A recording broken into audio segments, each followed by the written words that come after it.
Bom, gente, a gente vai agora começar os debates dos temas que estão propriamente previstos para essa primeira fala, para essa primeira mesa de debates. Como vocês sabem, esse é o Telebrasil Talks, que trata de saúde e energia. A gente viu algumas referências aqui ao tema de energia com o secretário, a gente falou um pouquinho de saúde, mas existem casos concretos e experiências que já estão sendo compartilhadas e realizadas. Esse ano foi especialmente produtivo do ponto de vista das parcerias entre o setor de telecomunicações e o setor de saúde no desenvolvimento de alguns primeiros casos de sucesso, o que só dá uma amostra daquilo que pode surgir daqui para frente. O 5G, particularmente, é uma tecnologia que tem um potencial imenso para o setor de saúde, por conta das características técnicas da tecnologia. Então, é uma geração de banda larga móvel pensada para você ter latências mais baixas, para você ter confiabilidade de serviço, para você conseguir entregar esse serviço a uma grande quantidade de dispositivos de internet das coisas.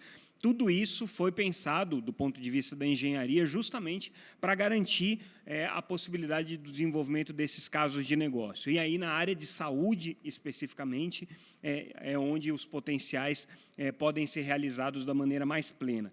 Então, para a gente poder montar essa discussão e trazer algumas perspectivas para vocês, a gente montou uma mesa de debates aqui que vai congregar, na verdade, quase todos os atores aqui envolvidos em um dos principais cases que a gente teve esse ano, que é o case do InnovaHC, já trabalhando no desenvolvimento de uma aplicação de saúde digital com a agregação do 5G, em que a gente teve a participação conjunta não só do InnovaHC, né, o Centro de Inovação do Hospital das Clínicas, mas também da Ericsson, da Embratel, que participaram ativamente desse projeto. E a gente vai ter também a participação nessa mesa da FenaSaúde, que é a federação que representa as empresas do setor de saúde. Então, certamente vai ser um debate bastante produtivo aqui para a gente ter. Então, vou montar a mesa, convidando para receber os nossos participantes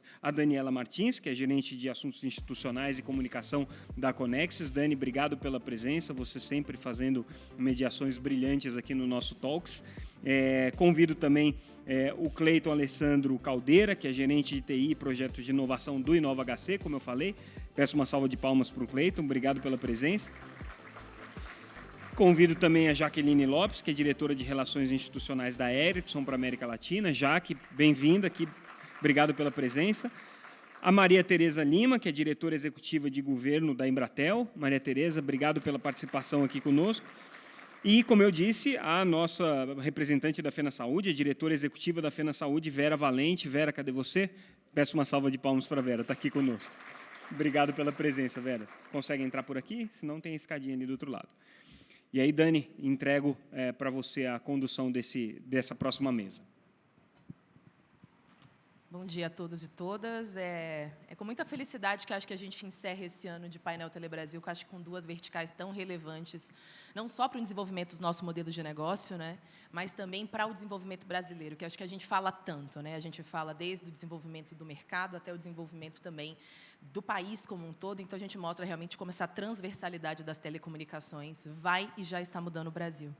E, para mim, é um prazer imenso, que acho que, não sei se muitos sabem, mas eu já passei também pelo setor de saúde, fui do Ministério da Saúde, então acho que essa pauta aqui toca realmente como o poder transformador pode mudar a vida dos brasileiros. E a gente começa aqui, falando aqui com você, então, Cleiton, sobre o caso do InnovaHC. Acho que muita gente não conhece. Eu acho que é uma grande oportunidade contar sobre esse projeto de inovação relacionado ao InnovaHC, ao Hospital das Clínicas, e onde é que o 5G entra dentro desse projeto. Bom dia. Bom dia, Daniela. Bom dia a todos. Em primeiro lugar, eu queria agradecer pelo convite da organização, do Samuel, para nós do Hospital das Clínicas e do InnovaHC. É uma oportunidade grande a gente poder falar sobre os nossos projetos num fórum como esse, que é um fórum de tele, um pouco fora da saúde, mas isso mostra como que a saúde está conectada com o 5G e com o tele. Bom, o HC, para quem não conhece o HC, é um hospital de São Paulo com 2.600 leitos. Ele é referência de saúde pública para a cidade de São Paulo. E entre as entregas que o HC tem Para a sociedade, a gente entrega educação, formação de profissionais da saúde, a gente entrega pesquisa, assistência à população e, recentemente, a gente tem uma vertical de inovação, porque a gente acredita que a inovação tem a capacidade de transformar o cenário da saúde na resolução de problemas que possam ser replicados e aplicados de forma exponencial e, quem sabe, alguns de forma disruptiva para a saúde também. A gente sofreu no nosso portfólio um redirecionamento forte causado pela pandemia. E eu diria que, pós-pandemia para cá, 90% do que a gente tem de portfólio de projeto ou está relacionado à inteligência artificial ou alguma solução de telemedicina ou teleassistência. E nos projetos de telemedicina e teleassistência, esse ano a gente teve a oportunidade de tocar 2 importantes projetos com parceiros de tele e já colher resultados do impacto que o 5G pode ter na saúde. O primeiro projeto a gente fez com a parceira que foi a Claro, baseado numa arquitetura de rede pública. Então, nesse projeto, a gente conectou equipamentos de uma sala cirúrgica dentro do Instituto do Câncer do HC de São Paulo, e esses equipamentos transmitiram dados da cirurgia, que são dados captados do aparelho de cirurgia, do aparelho de anestesia e do monitor multiparamétrico, para uma solução em nuvem. Então, a gente usou essa infraestrutura e pôde medir uma melhora de performance de 10 vezes maior de velocidade de banda em relação à estrutura cabeada com Wi-Fi, e a gente também ficou muito empolgado com o resultado da perda de pacote, que ele zerou perda de pacote, então isso dá uma segurança para a transmissão de dados médicos muito importante, porque cada pacote perdido pode ser uma informação perdida, e aí as soluções propostas para ajudar a operar a medicina em diversas soluções, ela tem muito esse receio de perder essa informação.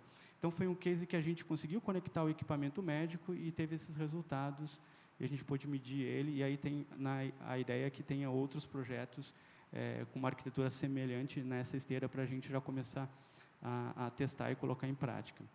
E o outro projeto que a gente montou foi um projeto baseado numa arquitetura de rede privada, uma arquitetura de Open Run, e a gente contou com alguns parceiros fornecedores de tecnologia, e foi um desafio diferente também, porque o primeiro desafio foi estruturar a rede privada em si, que não é simples, é complexo, é uma coisa que a gente desconhecia, precisou de parceiros e fornecedores de tele, e a gente também já pôde rodar um caso de uso, e aí para esse projeto a gente rodou um caso de uso que era um ultrassom, um apoio de um especialista à operação de uso de ultrassom no campo. Então, para essa solução, a gente montou um ultrassom, ele fazia um streaming da tela do aparelho de ultrassom numa solução de tele, e a gente mediu latência.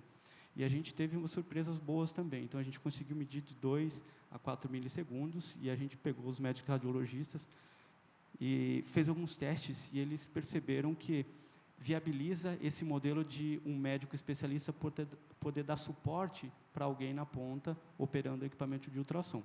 Isso tem um impacto grande também, porque o ultrassom é um equipamento móvel, de baixo custo, então ele pode ir, por exemplo, para atender demandas da saúde básica, da saúde primária, e um agente de saúde poderia operar esse equipamento e já começar a entregar valor para a saúde básica de imediato.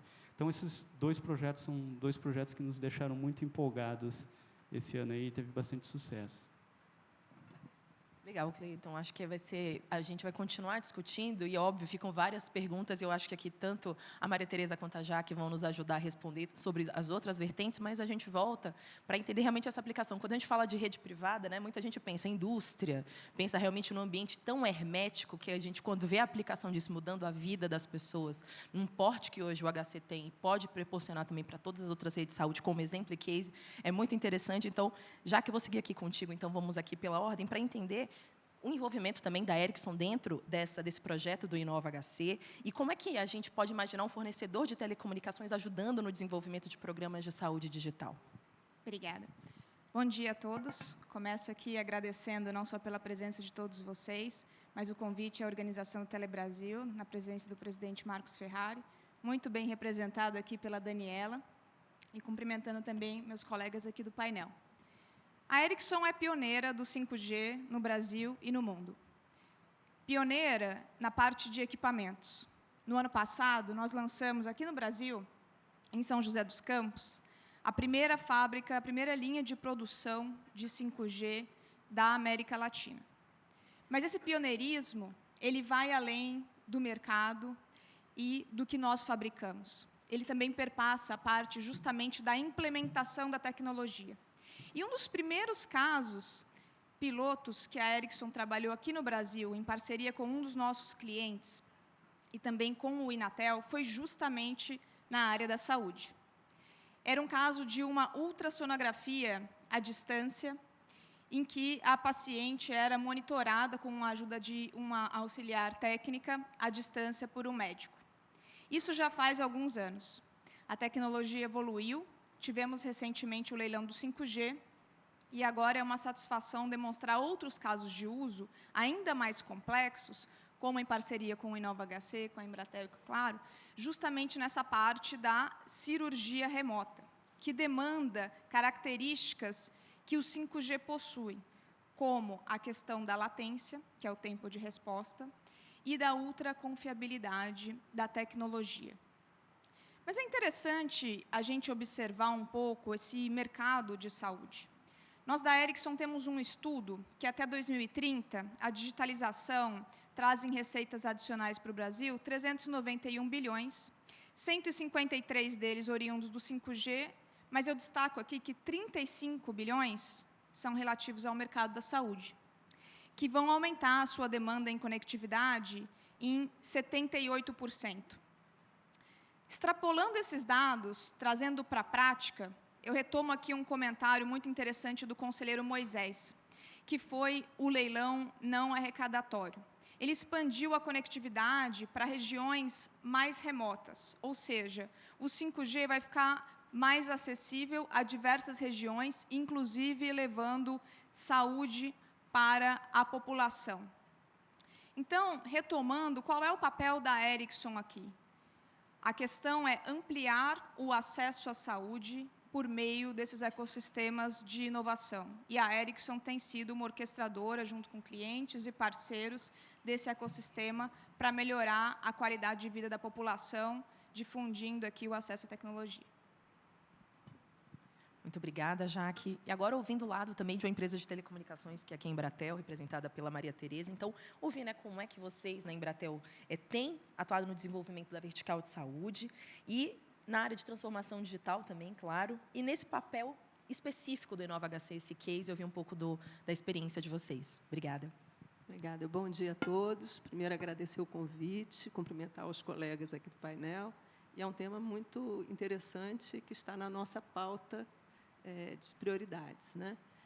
A Embratel, nesse ambiente de disrupção e de inovação, né, advindo do 5G, internet das coisas, computação em nuvem, computação de borda, analíticas, que todas, robótica e tudo associado, tem se posicionado como habilitadora da transformação digital dos nossos clientes rumo a esse novo mundo que se afigura, né? Nós nos organizamos por vertical, então, nós temos uma vertical de saúde com profissionais especializados e capacitados, que têm a responsabilidade de prospectar soluções e dialogar com esse ecossistema, buscando o que há de mais moderno, entendendo as dores pelo qual o setor passa. Antes de falar propriamente do HC, né, nós temos feito muitas coisas nesse sentido, eu queria destacar algumas. Nós trabalhamos com inovação aberta, nós temos um hub de inovação que se chama Bion, que colabora com outros centros de inovação aberta, que busca dialogar com a academia e com startups. E um exemplo concreto disso na área da saúde, entre tantos, né, foi que, no início da pandemia, nós, através de uma startup que foi acelerada pelo nosso hub, nós lançamos uma solução de fazer gestão de temperatura de vacinas, de medicamentos e de órgãos humanos para transplante, seja no transporte, seja no armazenamento. Então, isso foi fruto de um exemplo, né? Uma outra ação que nós fazemos é trabalhar com parcerias com empresas bem conceituadas e que têm conhecimento da área de saúde, também, né, com parceiros como a Ericsson, por exemplo. Então, nesse sentido, um exemplo claro do que nós fizemos foi uma parceria para lançar uma solução de interoperabilidade para a saúde. Isso é uma dor da vertical de saúde, é fazer com que os dados possam ser compartilhados, respeitando a privacidade do paciente, mas permitindo que toda a equipe médica possa atuar em colaboração para um melhor atendimento e uma melhor qualidade de saúde do paciente. Então, nós lançamos isso, e isso já faz parte do nosso portfólio. E, por fim, desenvolver e implementar projetos e casos de uso reais que possam ser aplicados na área de saúde. Então, você mencionou o InovaHC, e aí o colega já mencionou os resultados, mas esse foi um exemplo concreto de tudo isso que nós falamos. Nós fizemos parceria. A Bion buscou uma startup para trabalhar nesse projeto, uma startup do Rio Grande do Norte, que é NUT, e que instalou, então, a partir da nossa infraestrutura, uma plataforma de assistência remota no centro cirúrgico para exatamente coletar esses dados e armazenar e disponibilizar os dados para consulta em tempo real. Foi muito bem sucedido, os resultados já foram mencionados aqui, nós integramos essa plataforma toda, e mostrou que, de fato, é uma aplicação adequada, utilizando o 5G para atender essa demanda de colaboração, de assistência remota ao paciente, né? Além desse caso, nós demonstramos recentemente na FutureCon um outro caso também na mesma linha, de uma rede 5G standalone, com a Johnson & Johnson, e que instalou também a infraestrutura dentro do centro cirúrgico e permitiu que profissionais, através de acesso remoto, pudessem ter acesso em tempo real a cirurgias e procedimentos dentro do centro cirúrgico. Isso também funcionou muito bem. E nós demonstramos um caso real que já está em operação. Além disso, para que isso tudo aconteça, nossos clientes têm que ir para a nuvem, então nós estamos apoiando os clientes nessa jornada de ir para a nuvem. Começa com um diagnóstico, com assessment sobre o estado de maturidade digital do nosso cliente. Então, trabalhamos com secretarias, com hospitais e com órgãos públicos e privados. E, a partir desse diagnóstico, se trabalha uma trajetória, uma jornada do cliente para a nuvem, algo que nós fizemos quando levamos o Connect SUS para a nuvem, no início da pandemia, no meio daquele caos, em um mês. E nós conseguimos levar isso para a nuvem com bastante sucesso. E, por fim, não esquecendo que nós somos ainda uma empresa de conectividade.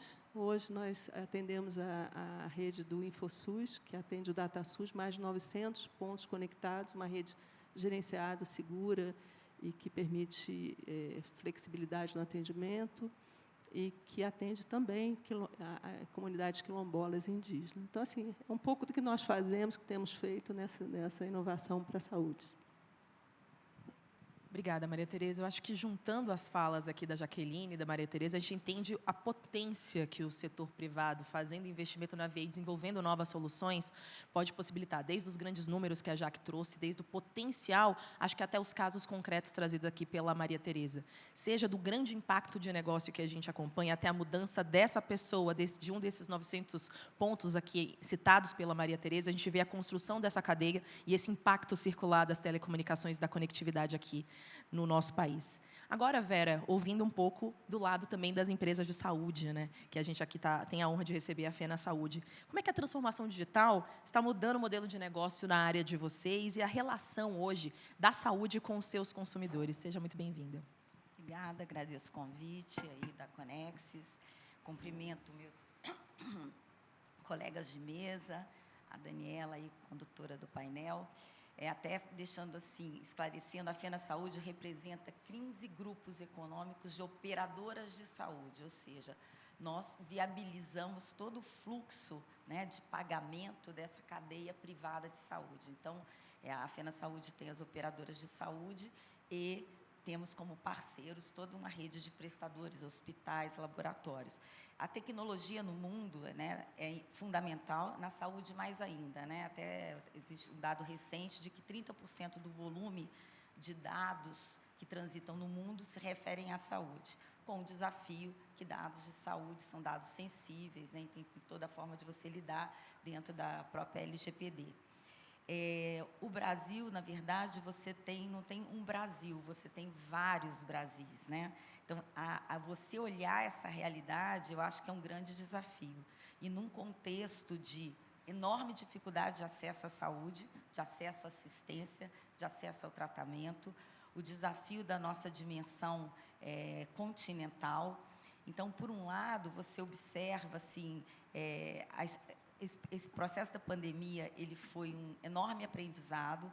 Não dá para se dizer que teve alguma coisa boa na pandemia, mas se fôssemos usar essa palavra, algum benefício que toda essa avalanche que a pandemia trouxe, foi o uso da telesaúde. Existia uma enorme resistência da classe médica, né? Hoje, inclusive, o projeto de lei está passando no Senado, uma enorme resistência a que esse projeto avançasse. E por que ele avançou? Porque ele foi fundamental para o acesso das pessoas ao contato com o médico, ao contato com psicólogos. A gente teve, nesse universo da Sena Saúde, 15 grupos econômicos, 40% do mercado de saúde suplementar.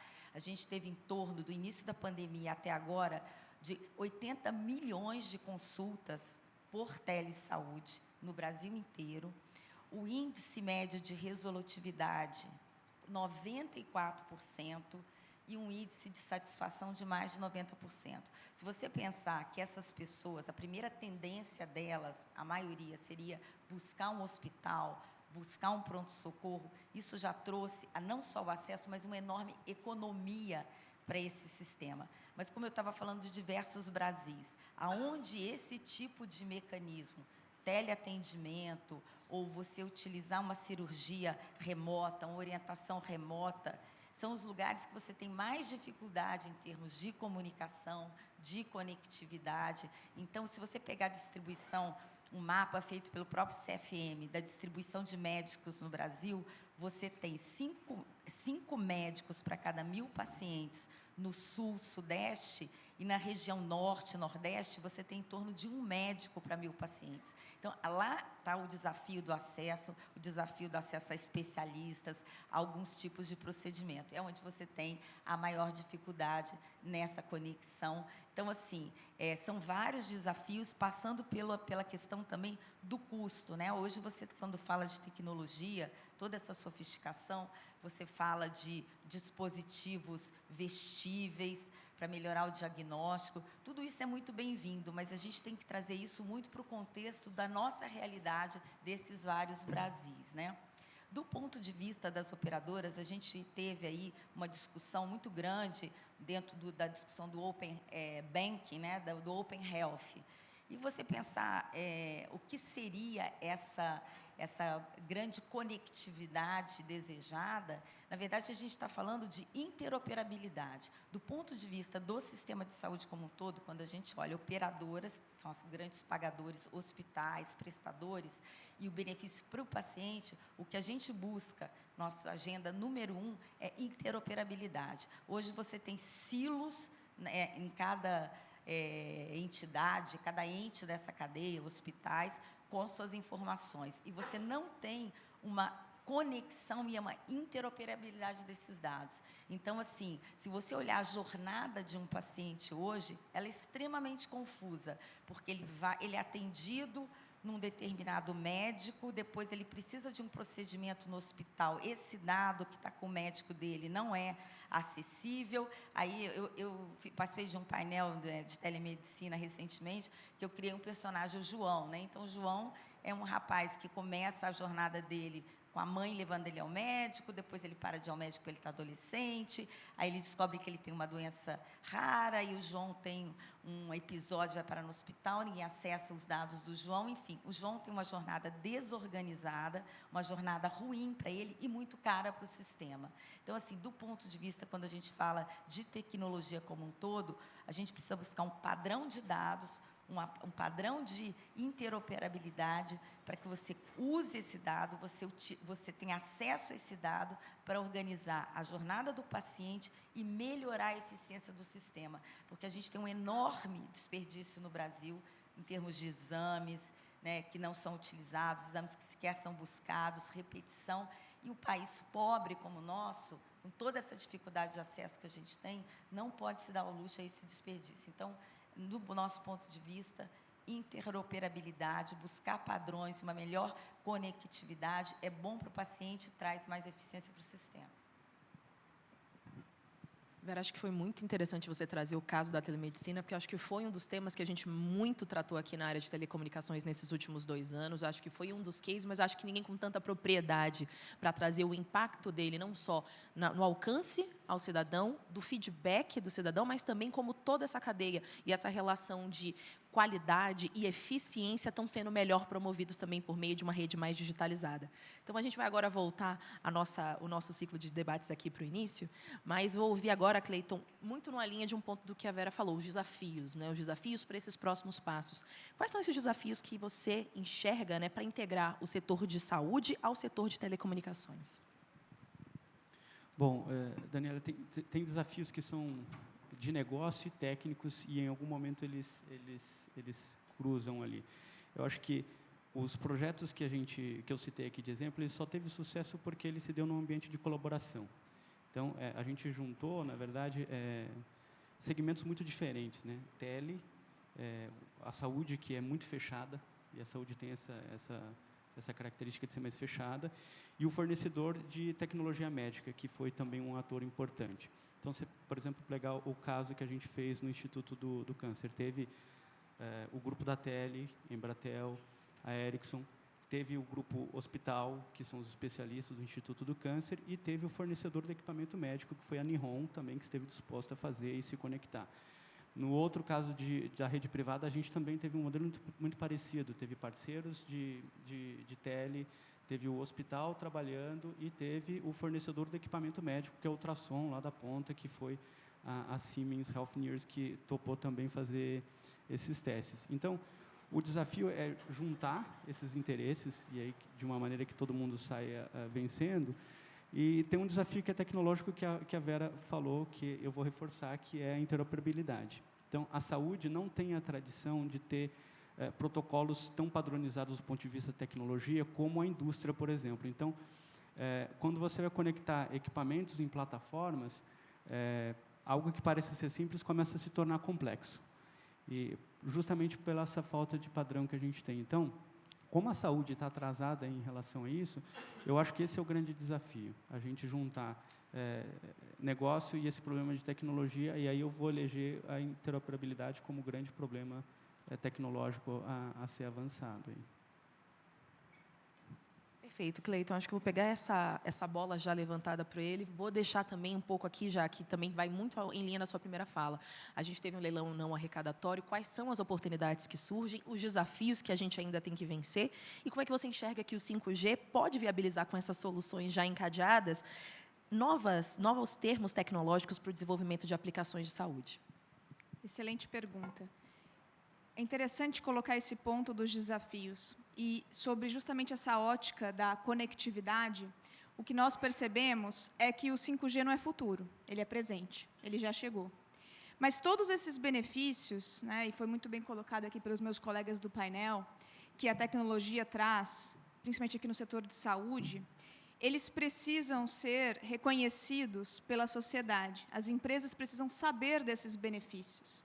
Então, essa ciência do usuário final, ela é fundamental para que a gente continue desenvolvendo cada vez mais, não só a tecnologia, mas trazendo para a sociedade tudo o que ela pode aportar.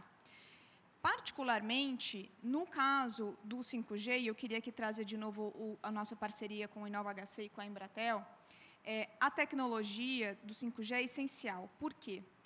Porque essa questão da baixa latência e ultraconfiabilidade, para ficar em duas características do 5G, elas permitem que seja feita uma cirurgia remota, ou seja, questões que envolvem a vida, não só a eficiência aqui, elas podem ser resguardadas com o auxílio dessa tecnologia.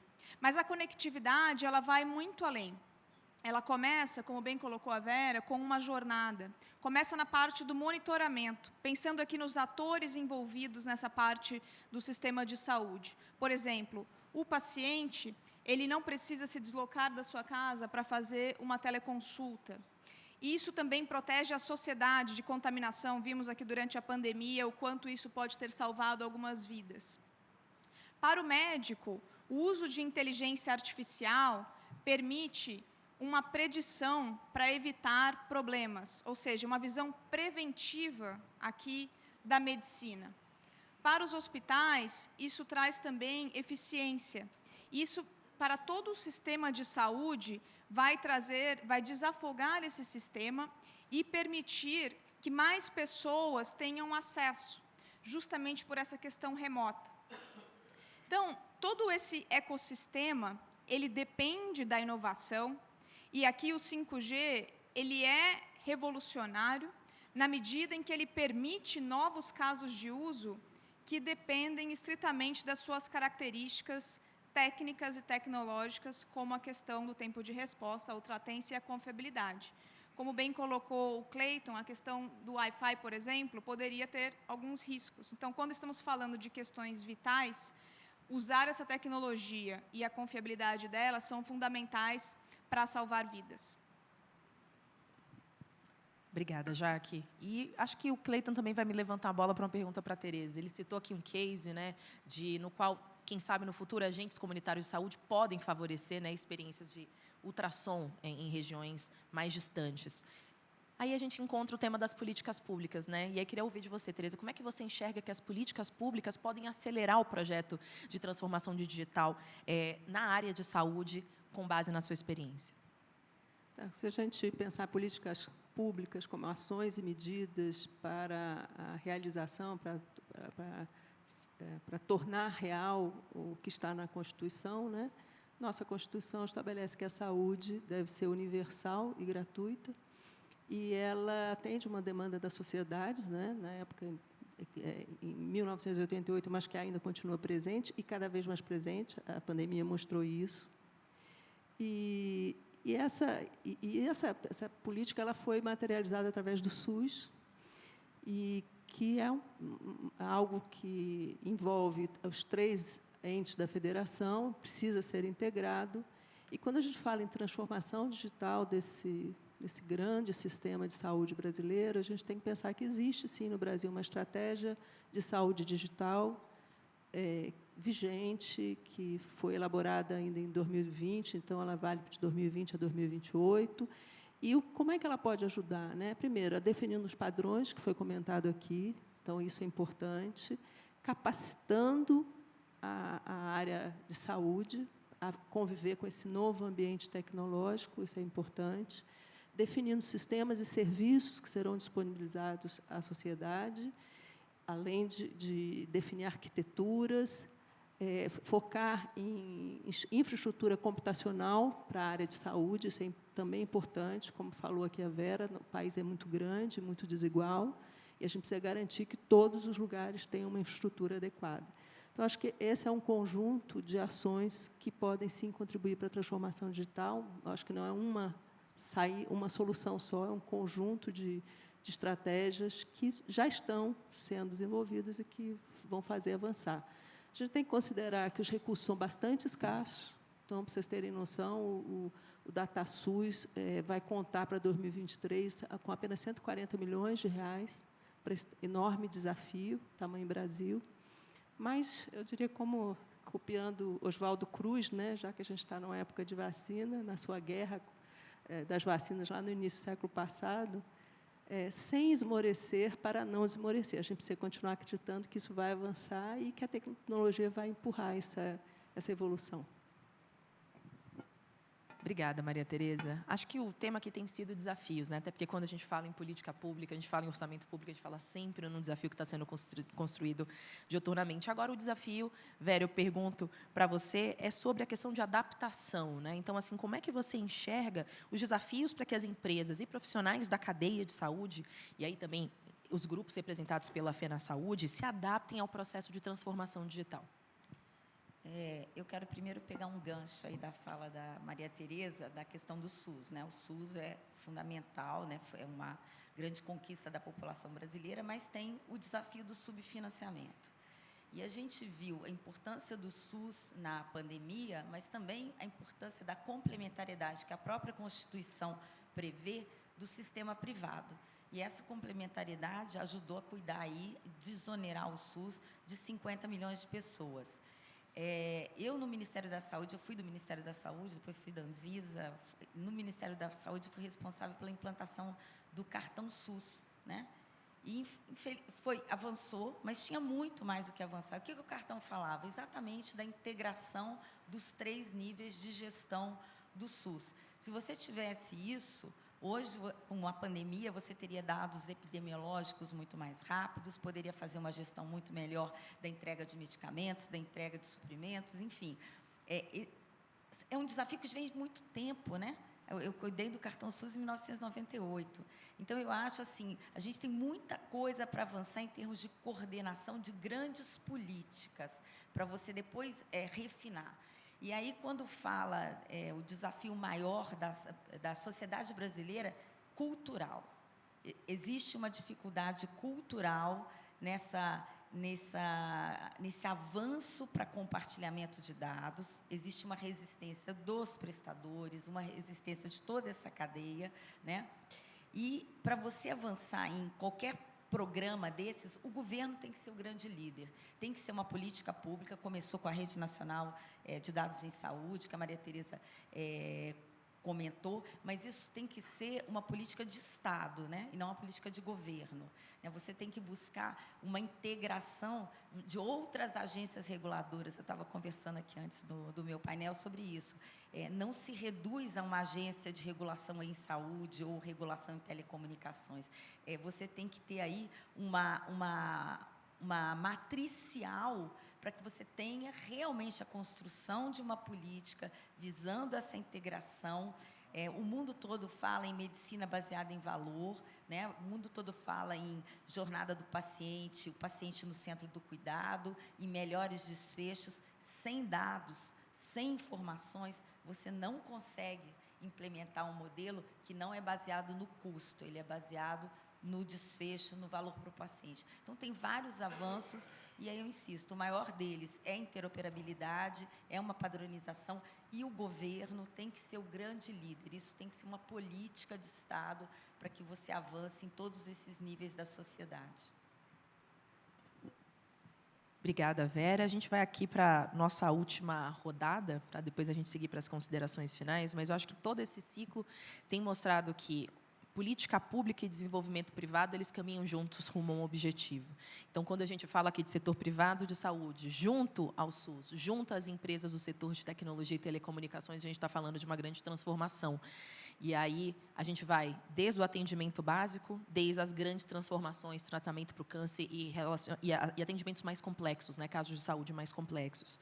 Então, para a gente fazer essa nossa última rodada de perguntas, Cleiton, vou voltar aqui para você para falar agora sobre benefícios. Vamos levantar agora para falar sobre o que de bom a gente já tem para esperar. Então, quais os benefícios que o setor de saúde pode capturar do processo de transformação digital e como é que você enxerga hoje os principais potenciais para que a gente alcance esses melhores resultados para os pacientes, médicos e para a sociedade no geral? Bom, Daniela, eu acho que é uma jornada que está só no começo, e aí provavelmente a gente vai desdobrar em situações que a gente não está nem prevendo nesse momento. Mas acho que a grande expectativa de benefício que a gente tem é de resolução de 2 problemas da saúde que a Vera citou na fala dela. Primeiro, que é de acesso. Então, democratizar o acesso é importante, tanto na saúde básica, para aquela população que é mais vulnerável, não tem acesso, está numa região que não tem acesso a esse recurso, e a telemedicina já trouxe, já é realidade, já consegue se fazer. Como também o acesso ao especialista, que às vezes acontece numa rede terciária. Tem um paciente internado num hospital terciário, um hospital público ou privado, mas ele não tem aquele especialista para aquela determinada doença. E, às vezes, esse especialista está em outro estado, em outro país. Promover esse acesso também pode ser determinante para salvar a vida daquele paciente, independente do paciente estar na rede pública ou privada. Então, acho que acesso ao benefício que a gente já começa a colher. E o outro é de custo. Então, é um problema custo na saúde pública e na saúde privada também. E a expectativa que a gente tem, por exemplo, dentro do HC, a gente conseguiu, desde quando começou a usar a teleconsulta, já fazer quase 30% do que a gente faz de atendimento com tele. Então, isso já reflete no custo operacional do hospital. E aí, outras iniciativas também na saúde básica, como o atendimento a pacientes crônicos ou uma grávida que precisa de uma assistência pré-natal e não tem acesso, às vezes leva ao diagnóstico precoce, que também diminui o custo, porque o custo é as pessoas ficarem doentes e aí fica caro para a gente tratar, caro para o Estado, caro para as operadoras de saúde. Então, acho que esses são os 2 benefícios que a gente começa a coletar. E a gente tem casos práticos, assim, que são problemas bons para se resolver dessa transformação. A gente tem um lá no HC que a gente desenvolveu uma plataforma de monitoramento remoto do paciente pós-transplantado de medula óssea. Então, era um paciente que tinha um perfil muito específico, que ele fazia o transplante de medula e ele tinha que ficar no hospital, porque ele tem um período em que o sistema imune dele vai reagindo, e aí ele tem que ser assistido nesse período. Só que ele ficava num ambiente insalubre, que é o ambiente hospitalar. Então, a gente montou um projeto, teve uma parceria da iniciativa privada também, que é importante do que você falou. Sempre a iniciativa privada está no nosso projeto. Esse projeto foi a Cisco, teve também o governo participando através da BDI. E a gente montou uma plataforma que o paciente ele faz o transplante de medula, e ele fica só um dia no hospital, e aí ele é transportado para a casa dele, e essa plataforma consegue fazer esse telemonitoramento do paciente e essa assistência do médico de maneira remota. Porque é um paciente que ele não tem um perfil que ele vai ter um mal súbito, ele pode começar a ter uma piora do quadro clínico dele, ele precisa se deslocar ao hospital sem muita urgência. Então, é um sucesso do ponto de vista assistencial e da segurança do paciente, mas aí a gente faturava por leito. E como é que a gente vai faturar esse paciente em casa, que ele não está mais internado? E o hospital precisa, para ele se manter, a gente tem que faturar serviço. Então, já gera um outro problema para a gente começar a discutir. Como é que pagamento vai ser impactado? É uma discussão que precisa começar a ser feita. Eu imagino que os planos de saúde já têm essa discussão. Eu tenho uma bebê em casa e a gente sempre acionava o pediatra pelo WhatsApp, e é muito prestativo, sempre respondeu. De 3 meses para cá, quando a gente aciona, ele manda um link para a teleconsulta da operadora. Então, está transformando como a gente paga na saúde pública e privada. Então, acho que esse um outro desafio, que é adaptar o sistema a esse novo modelo de transformação digital, né? Muito legal, Cleiton. Acho que a gente enxerga isso, novos negócios. Eu acho que quando a gente fala de novos atendimentos, novos negócios, a gente chega, então, já que aí, para entender como é que a Erickson se prepara para atender essas verticais específicas, né, de negócios de saúde, o que é que vocês estão fazendo, o que é que, eventualmente, tem de novidades para a gente contar aqui sobre esses esforços realizados pela empresa para esse novo mercado que se abre. Obrigada, Dani, pela pergunta. A Erickson está pronta para o 5G. Que já chegou. Então, começa desde a fabricação do ano passado que eu mencionei, vários casos de uso sendo lançados, seja no mundo ou especificamente aqui no Brasil. No caso da saúde, eu citei 2, um mesmo antes do leilão do 5G, no formato de piloto, com a ultrassonografia à distância, e também aqui o caso que a gente vem comentando bastante do InovaHC e com a Embratel. Tem um ponto específico, que também é a disponibilidade de infraestrutura, com esse modelo que foi aprovado no Brasil, por exemplo, com as redes privadas, em complemento às redes públicas, que podem também ser operadas por operadoras, que disponibiliza uma parte maior de espectro, que é um dos passos fundamentais para essa infraestrutura básica para a conectividade. E, com isso, casos de uso podem ser ativados ali nesse espectro, né, na banda média, por exemplo. E sabemos que essa banda média é justamente uma das mais importantes aqui no curto prazo. Então, a Erickson está pronta, mas não basta a Erickson estar pronta. O ecossistema tem que estar preparado. Ou seja, o usuário final, e aqui a gente na saúde está falando bastante do B2B, ele tem que estar preparado para essa transformação digital. não é apertar um botão e isso vai se instaurar da noite para o dia. É uma jornada que tem que ser trabalhado com todo o ecossistema, e foi mencionado aqui que envolve não só o setor de conectividade ou de saúde, mas também, às vezes, a parte de dispositivos. Os médicos têm que estar prontos para operar, tem uma parte de capacitação relevante. Ou seja, o que nós estamos fazendo com base no nosso DNA inovador, é justamente orquestrando, em conjunto com os parceiros, esse ecossistema, para que a gente traga não só alguns casos piloto, que já extrapolam o setor de saúde. Recentemente lançamos na parte de alimentos uma parceria com a Claro também na parte da Nestlé, no setor de alimentos. Tem casos de agronegócio, casos na parte de indústria 4.0, sabemos do potencial que isso tem no mercado financeiro, na parte de educação, em tantos outros segmentos. Mas as empresas têm que estar preparadas para essa transformação digital. E, com isso, vai ser um habilitador nessa jornada da saúde, que começa com a parte preventiva, com o cuidado do paciente, e vai perpassando diversas etapas até chegar na cirurgia remota, por exemplo, contribuindo também aqui para toda a sociedade. Estamos prontos, e a ideia é que a gente continue trabalhando em conjunto com os parceiros para beneficiar a sociedade e ampliar o acesso à saúde no país.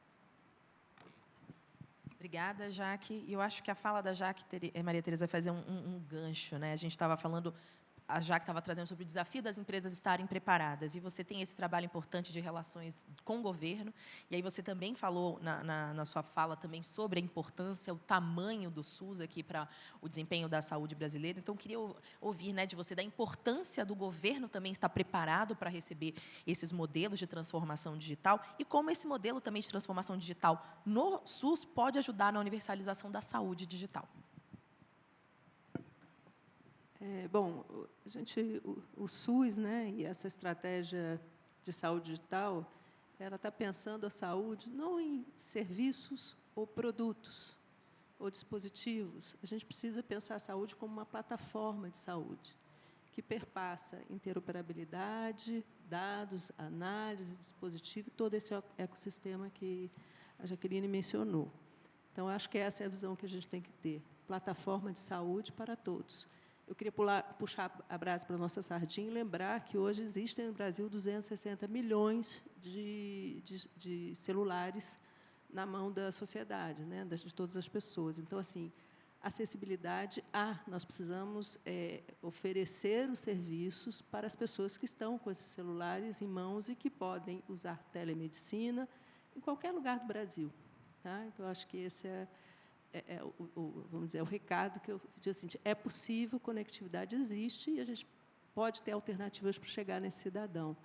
E, pegando um gancho com o Cleiton, né, assim, nós estamos entrando nesse mundo 5G, nós estamos também prontos, com o exemplo da Erickson comentou, nós estamos muito prontos, implantamos em todas as capitais e continuamos trabalhando, investindo e implantando as nossas redes, desenvolvendo casos de uso, implantando projetos. Mas vamos passar por um momento importante, como monetizar isso tudo, né? Porque é um investimento muito elevado, que precisa ser monetizado pelas empresas. Então, eu tenho confiança que a gente vai avançar bem e vai avançar rápido.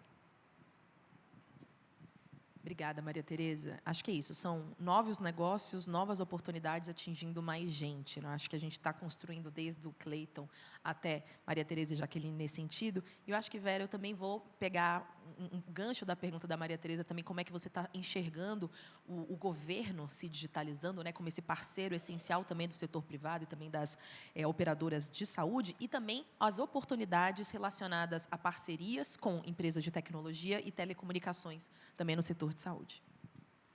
Então, como eu disse, essa integração da saúde pública com a saúde privada é fundamental, e a tecnologia ajuda muito esse processo, e esse processo, depois da pandemia, eu acho que ele está acima de qualquer ideologia. Dentro das primeiras discussões aí de programas de governo, você vê já o novo governo falando do uso da telemedicina para acesso, né? Então, você tem um país, como eu disse, com uma distribuição muito desigual de médicos, e, segundo a própria OMS, 80% dos problemas de saúde podem ser resolvidos em nível de atenção primária. Então, é bacana, acessam ultrassom e tudo, mas o Brasil, esse Brasil, né, os Brasis, né, precisa muito dessa atenção inicial. Então, se realmente houver um avanço dessas plataformas, a gente acredita que melhora muito a qualidade da saúde da população com essa atenção básica, com essa atenção inicial. Eu queria só pegar o que o Cleiton falou, né? Como eu havia mencionado, a questão cultural. Né? Então, quando ele menciona o médico que do aplicativo, que agora vai para a plataforma, né? Existe uma resistência ainda da classe médica, por exemplo, querendo que a consulta, esse projeto de lei que deve passar no Senado hoje, tem um dispositivo que a consulta virtual tem que custar a mesma coisa que a consulta presencial. Um projeto de lei não tem que falar sobre isso, né? Essa é uma negociação do prestador com o médico, a geração, né, de maior número de consultas. Quando você falou do hospital, são mudanças no modelo de remuneração que sai da questão da geração de serviço, né, do volume ou de fee for service para uma questão de geração de valor, melhor qualidade de vida, melhor desfecho para o paciente. Então, você tem o governo tendo que liderar realmente uma política para que isso se consolide na sociedade, né, como uma política de saúde, uma plataforma de saúde, como a Maria Tereza falou, e uma mudança cultural relevante que terá que ser puxada aí em função desse avanço da saúde digital. Obrigada, Vera. A gente está aqui, acho que com uma grande mesa de pessoas que pensam o bem-estar da população nas suas diversas vertentes. Acho que a gente falou aqui cooperação, interoperabilidade, novos negócios, ampliação de acesso desde da rede mais complexa até a atenção básica. Eu acho que a gente está falando aqui não só de transformação digital, a gente está falando de transformação social por meio da saúde, da tecnologia e da economia. Então, acho que a gente, realmente, quando o Samuca aqui no início falou, né, a gente fala muito de verticais, a gente fala de verticais transversais. A gente fala disso de desenvolvimento social. Então, acho que para mim foi um prazer enorme ouvir vocês. Eu queria passar para um momento de fala final, de considerações finais. Eu vou começar por você, Vera, para ouvir um minutinho, as suas considerações finais, desde já agradecendo e falando sobre a importância desse processo de união dos trabalhos da FENA Saúde por meio dos seus grupos empresariais com as empresas de tecnologia e telecomunicações aqui representadas. Já avançamos o horário e agradeço. E acho que, mais do que nunca, a gente tem que buscar, nesse novo Brasil, né, pós-pandemia, uma maior integração, maior qualidade de acesso para as pessoas, uma maior eficiência dos sistemas, né, um país que tem muito desperdício, que tem excesso de uso, né, a busca do autocuidado, tem muita transformação que podem ser muito benéficas para a sociedade nesse pós-pandemia. Então, eu acho que estarmos aqui vários atores juntos, né, e trazer atores também governamentais, como foi o primeiro painel, buscando a geração de políticas de maior impacto, né, tecnologia em saúde, tecnologia em outras áreas, é fundamental. Agradeço e parabenizo pela iniciativa. Muito obrigada, Vera. Maria Tereza, suas considerações finais, também registrando todos esses cases maravilhosos trazidos aqui pela Embratel nessa mesa. Eu agradeço o convite, né? Muito bom ouvir os colegas aqui e as contribuições. E eu digo que, para essa plataforma de saúde funcionar bem, acho que a palavra que nós temos que ter em mente é colaboração, né, de todos esses atores, que são muito importantes, nenhum vai fazer isso sozinho. E ouvir o outro, entender a dor do outro, trabalhar junto, colaborar, eu acredito que nós vamos ter muito sucesso. Da nossa parte, estamos prontos para essa transformação que já vem acontecendo no nosso dia a dia. Obrigada. Agradeço, Maria Tereza. Já que com você, considerações finais, também ressaltando também o trabalho apresentado pela Ericsson nesse painel. Obrigada. Aproveito para, mais uma vez, parabenizar o Telebrasil. Quando a gente fala de desafios e oportunidades nessa jornada, justamente como colocado aqui no painel, essa integração dos diversos atores e perspectivas é um ponto fundamental.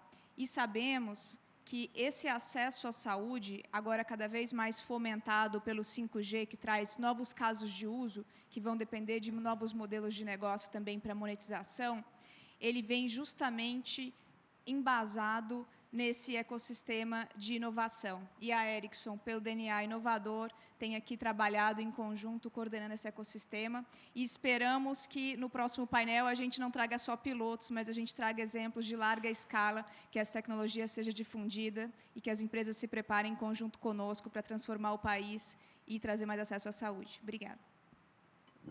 Tomara, Jaque. Torcendo para a gente já falar sobre um ano do desenvolvimento dos próximos projetos na próxima mesa. Cleiton também agradecendo aqui, parabenizando também o Hospital das Clínicas por esse modelo de inovação aqui trazido. Deixo para as considerações finais. Bom, Daniela, eu agradeço pelo convite.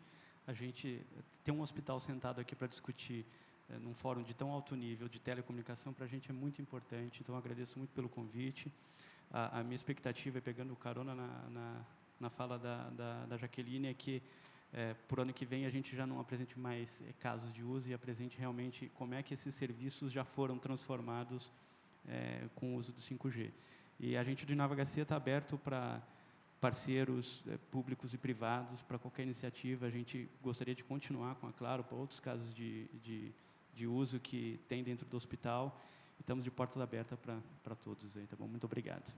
Que agradeço, Cleiton, que a gente tenha, assim como grandes pacientes de telemedicina que a gente tem aqui na plateia, outros exemplos para a gente conversar de forma tão comum como a gente já está construindo nesses últimos 2 anos. Queria agradecer a todos pela plateia, pela atenção e registrando, né, a pedido aqui do nosso presidente Marcos Ferrari, a gente vai ter ainda uma premiação no final desse evento. Convido a todos que fiquem e almocem conosco nesse final de Painel Talks. Gente, um bom dia, muito obrigada, foi um prazer.